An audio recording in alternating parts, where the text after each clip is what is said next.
ఆంధ్రప్రదేశ్లో వైఎస్ఆర్సీపీ అధికారాన్ని కోల్పోయిన తరువాత మాజీ మంత్రి రోజా గారి మీద కొన్ని అవినీతి ఆరోపణలు రావడంతో రోజాలో భయం మొదలైందని, ఆ భయం వల్లే ఆవిడ ట్విట్టర్ అకౌంట్లో ఉన్నటువంటి కమెంట్ సెక్షన్ని ఆవిడ ఆఫ్ చేశారు అంటూ ఒక వార్త ఇప్పుడు సోషల్ మీడియాలో చక్కర్లు కొడుతున్న నేపథ్యంలో అసలు రోజాలో ఎందుకు భయం మొదలైంది, ఆవిడ ట్విట్టర్ అకౌంట్లో ఉన్న కమెంట్ సెక్షన్ని ఎందుకు ఆఫ్ చేశారు అనే అంశాల మీద మనం విశ్లేషణ చేసుకునే ప్రయత్నం చేద్దాం.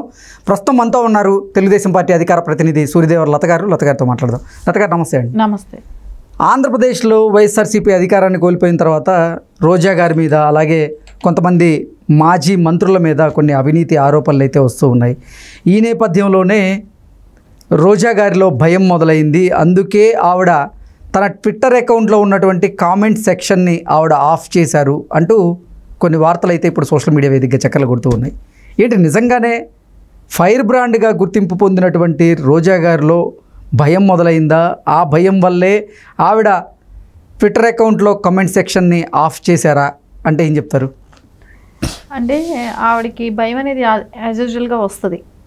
ఎందుకంటే ఆవిడ అభివృద్ధి అనేది ఏ రకంగా చేసింది అంటే ఇప్పుడు నగిరిలో ఆవిడ చూసుకుంటే అక్కడ పూర్తిగా వ్యతిరేకత వచ్చింది. అంటే ఆవిడ క్యాడరే వాళ్ళకి సహకరించలేదు. ఆవిడని ఎప్పుడెప్పుడు ఆవిడకి ఇవ్వకూడదు సీట్ అని కూడా వాళ్ళు జగన్మోహన్ రెడ్డిని కలవటమే కానివ్వండి, అక్కడ వాళ్ళ వ్యతిరేకంగా ఆవిడ గురించి చెప్పటమే కానివ్వండి, అవన్నీ జరిగాయి. అక్కడ ప్రజల్లో కూడా ఆవిడకి పూర్తిగా వ్యతిరేకత. అంటే ప్రతి దానిలోనూ ఆవిడ అంటే ఎంతవరకు దోచుకోగలుగుతామో ఆ రకంగా ఆ నియోజకవర్గాన్ని అన్ని రకాలుగా దోచుకోవటం చేసింది.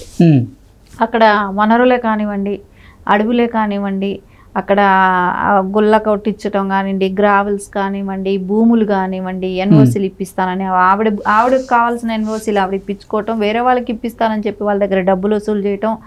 ఎవరైనా వెంచర్లు వేస్తున్నారనుకోండి, అక్కడ వీళ్ళకి కప్పం కట్టాల్సిందే. ఇంకా ప్రతి చోట అంటే వాళ్ళ అన్నలే కానివ్వండి, వాళ్ళ హస్బెండ్ కానివ్వండి, ఆవిడ కానివ్వండి, ఈ నలుగురు 4 రకాలుగా మండలాలు డివైడ్ చేసుకొని వాళ్ళు వసూళ్ళు అనేది చేసుకోవటం మొదలుపెట్టారు.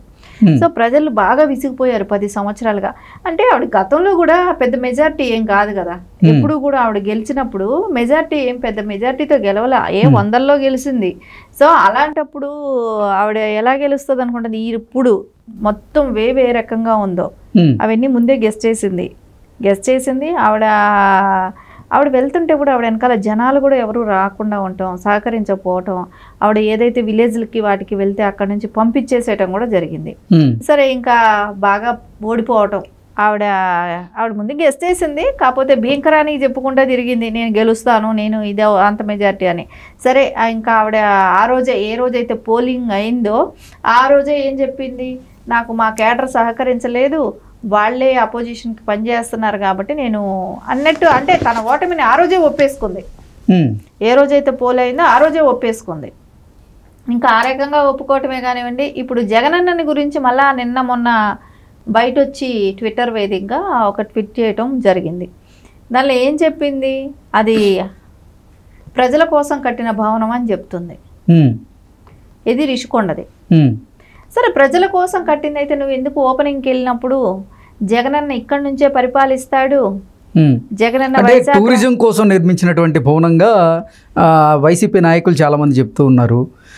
అసలు వైసీపీ అధికారాన్ని కోల్పోయిన తర్వాత రోజా గారి మీద కొన్ని అవినీతి ఆరోపణలు అయితే వస్తూ ఉన్నాయి. వాటిల్లో ఆడుదాం ఆంధ్ర పేరుతో 1,00,000 కోట్ల వరకు అవినీతి జరిగిందని, అలాగే సీఎం కప్, ఈ 2 కార్యక్రమాల ద్వారా 1,00,000 కోట్ల వరకు రోజా గారు, అలాగే శాప్ చైర్మన్గా ఉన్నటువంటి బైరెడ్డి సిద్ధార్థరెడ్డి గారు, వీళ్ళిద్దరూ అవినీతికి పాల్పడ్డారంటూ వాళ్ళ మీద ఆరోపణలు వస్తున్నటువంటి నేపథ్యంలోనే ఈ అవినీతి గురించి ట్విట్టర్ వేదికగా ఆవిడ్ని ఎవరైతే ప్రశ్నించాలని ప్రయత్నం చేశారో ఇవన్నిటికీ ఆవిడకి నెగిటివ్గా మారడంతో ఆవిడ భయపడి ఆ ట్విట్టర్లో కమెంట్ సెక్షన్ అనేది ఆఫ్ చేసింది అంటూ కొన్ని వార్తలు అయితే వస్తూ ఉన్నాయి. ఖచ్చితంగా ఆవిడ మీద ఆవిడ ఏదైతే పర్యాటక శాఖ మంత్రిగా ఉన్నదో దానిలో జరిగిన అవకతవకలన్నీ ఇప్పుడు బయట వస్తాయి ఒక్కొక్కటి.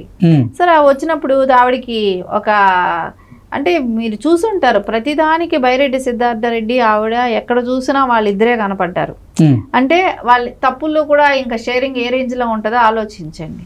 ఆవిడ కావాలనే అతనికి ఇప్పించుకుందా chairman post, SAAP chairman post, అవన్నీ కూడా చూస్తుంటే వాళ్ళిద్దరు కలిసి బాగానే అంటే అన్ని 1,00,000 కోట్ల దాకా జరిగింది అని అన్నప్పుడు దీనిలో ఇంకెంతమందికి వెళ్ళాయో వీళ్ళు వీళ్ళు ఇంకెంతమందికి సీఎంకి ఎంత పంపించారు, ఇంకా మిగతా మినిస్టర్స్కి ఎంత పంపించారు, ఆయా నియోజకవర్గాల ఎమ్మెల్యేలకి వాళ్ళకి ఎంత ఇచ్చారు, ఇవన్నీ కూడా బయట రావాల్సిన అవసరం ఉంది కదా. సో ప్రజలు ప్రతిదీ ఇంకా ఈవిడికి అంటే సోషల్ మీడియాలో యాక్టివ్గా ఉంటే ఇవన్నీ కూడా క్వశ్చన్స్ వస్తాయి. సో దానికి మనం ఆన్సర్ చేయలేము. సో ఆన్సర్ చేయకుండా ఉన్నా మళ్ళీ తిడతారు. ఈ బాధ ఎందుకు అన్నట్టు క్లోజ్ చేసుకొని ఊరుకుంటాం జరిగింది. సరే మొన్న రిషికొండ దానికి వచ్చినప్పుడు జగనన్నకి మద్దతు తెలపాలనే దానికి అప్పుడు మళ్ళీ నిద్రలేసింది, అప్పుడు ట్వీట్ చేయటం మొదలుపెట్టింది. సరే వీటికి సమాధానం చెప్పే కవే అయినా అంటే ఆమె నోటితోనే ఏమైతే చెప్పిందో ఆ రికార్డులు ఇప్పుడు మళ్ళీ సోషల్ మీడియాలో తిరుగుతున్నాయి. జగనన్న ఇక్కడ నుంచి పరిపాలిస్తాడు, జగనన్న ఇక్కడ ఉంటాడు అని ఆవిడైతే చెప్పింది, ఆవిడ నోటితో ఆవిడ చెప్పిన మాటలన్నీ కూడా ఈరోజు తిరుగుతున్నాయి. కానీ ట్విట్టర్లో పెట్టే రోజు తనకు తెలియదా తను ఏమైతే మాట్లాడిందనేది? అంటే వైసీపీ నాయకులు ఏమనుకుంటున్నారంటే వాళ్ళు చెప్పేది ఒకటి చెప్పి మళ్ళా నెక్స్ట్ వెంటనే మాట మార్చేస్తే ప్రజలంతా ఇది నమ్ముతున్నారా? ఇది నమ్మే అవకాశం లేదు కదా. మళ్ళీ అదే వీడియోలు ఉంటాయి, మళ్ళీ అవే తిప్పి చెప్తారు. కానీ ఎందుకు ఇంకా అప్పుడు ఒకసారి ఓడిపోయారు, బుద్ధి చెప్పారు ప్రజలు గట్టిగా, కానీ మళ్ళీ రిపీట్ అదే పనులు చేస్తే ఊరుకుంటారా? అసలు ఫైర్ బ్రాండ్గా పేరుంది రోజా గారికి. వైసీపీ ఫైర్ బ్రాండ్స్లో రోజా గారు మొదటి స్థానంలో ఉంటారంటూ కూడా మనం చాలాసార్లు విశ్లేషణ చేసుకున్నాం. అయితే అంత ఫైర్ బ్రాండ్గా పేరున్నటువంటి రోజా గారు ఇప్పుడు అసలు నెటిజన్లకో లేకపోతే కొంతమంది కార్యకర్తలకో భయపడే స్థాయిలోకి ఇప్పుడు వచ్చేసారా? అందుకే ఆవిడ కమెంట్ సెక్షన్ ఆఫ్ చేశారా అంటే ఏం చెప్తారు? మన నోరు ఎంత దురుసుగా ఉంటే అవతల నోరు కూడా అంతే దురుసుగా ఉంటుంది. సో మనం మాట్లాడే మాటలను బట్టి అవతలాలు కూడా అలాగే మాట్లాడతారు. మనం పద్ధతిగా మాట్లాడితే అవతలాలు కూడా పద్ధతిగానే మాట్లాడతారు కదా. కానీ అక్కడ ఆవిడ ఎప్పుడో ఆ క్రాస్ అనేది దాటేసింది. ఆవిడ ఆ లెవెల్ దాటేసి ఎప్పుడో రీచ్ అయిపోయింది. ఏ రకంగా బూతులు మాట్లాడాలి, ఎవరిని ఏ రకంగా హింసించాలి, ఎలా దాడి చేయాలి మాటలతో అనే దానిలో ఆవిడ ఒక లెవెల్ దాటేసింది. సో అలాంటప్పుడు ఆవిడకి వచ్చే సమాధానాలు కూడా అదే రేంజ్లో ఉంటాయి. అదే ఆవిడకి తెలుసు, ఏం తెలివైన ఆవిడ కాదనుకోకండి, ఆవిడకి అన్నీ తెలుసు. ఇవి నేను తిట్టే తిట్లు కాకపోతే అప్పుడు అధికారంతో ఉన్నాను కాబట్టి నేను ఎవరి మీదైనా కేసులు పెడతాను, నేను ఏమైనా చేస్తాను అనే భయంతో వాళ్ళు అప్పుడు ఆగున్నారేమో. సో ఇప్పుడైతే అది ఉండదు కదా. నోరు పెట్టుకొని మాట్లాడేదానికి ప్రతి వాళ్ళు కౌంటర్ ఇస్తారు. ఆమె ఒకళ్ళు మాట్లాడితే నలుగురు ఇస్తారు, ఆమె నలుగురిని మాట్లాడితే 40 మంది కౌంటర్ ఇస్తారు ఈ రోజున. సో ఎవరు అంటే నువ్వు చేసిన అన్యాయాలు, అక్రమాలు, దుర్మార్గాలు ఇవన్నీ కూడా ప్రజలు లెక్క కట్టుకొని వడ్డీతో సహా చెల్లించే టైం వచ్చింది. ఇప్పుడు జాగ్రత్తగా లేకపోయారనుకోండి, ఈవిడ మాట్లాడే 10 మాటలకి 100 సమాధానాలు చెప్పడానికి ప్రజలు కూడా రెడీగానే ఉన్నారు. ఆ తప్పు జరగకుండా ఉండాలంటే నోరు అదుపులో పెట్టుకోవాలి. సో ఇప్పుడు నువ్వు ట్విట్టర్ని క్లోజ్ చేసి కూర్చుంటే నువ్వు సమాజంలోకి రావా? సమాజంలోకి అయితే రావాల్సిందే కదా. మనిషి అన్నవాడు సమాజంలో తిరగాల్సిందే కదా. సో ఎక్కడ తిరిగినా అడగరా? సో ఈ సోషల్ మీడియా అనేది ఈవేళ ఎవరి చేతిలోనూ లేదు. ఆవిడ అకౌంట్ ఒకటి క్లోజ్ చేసుకొని ఉండొచ్చు, బహిరంగంగా వీడియోలు చేసి కూడా పెడుతున్నారు. సో ఆమె అకౌంట్ మూసేసుకొని కూర్చుంటే నన్ను ఎవరు ఏమీ అనరు, ఏమీ మాట్లాడరు అనుకోవటానికి లేదు. ఖచ్చితంగా మళ్ళైనా సోషల్ మీడియా వేదికగా చేసుకుని వాళ్ళందరూ మాట్లాడాలనుకున్న వాళ్ళు, చెప్పాలనుకున్న వాళ్ళు, ఆవిడ మాట్లాడిన మాటలకు కౌంటర్ ఇవ్వాలనుకున్న వాళ్ళందరూ కూడా ఇస్తూనే ఉంటారు. అంటే ఒకటి రోజా నోరు ఎంత కంట్రోల్లో ఉంటే అవతలాలు కూడా అంతే కంట్రోల్లో ఉంటారు. ఆవిడ నోరు కంట్రోల్ లేకపోతే ఖచ్చితంగా వాళ్ళు కూడా అలాగే మళ్ళీ విచ్చలవిడితనంగా మాటలు మాట్లాడటం స్టార్ట్ అయిపోతాయి.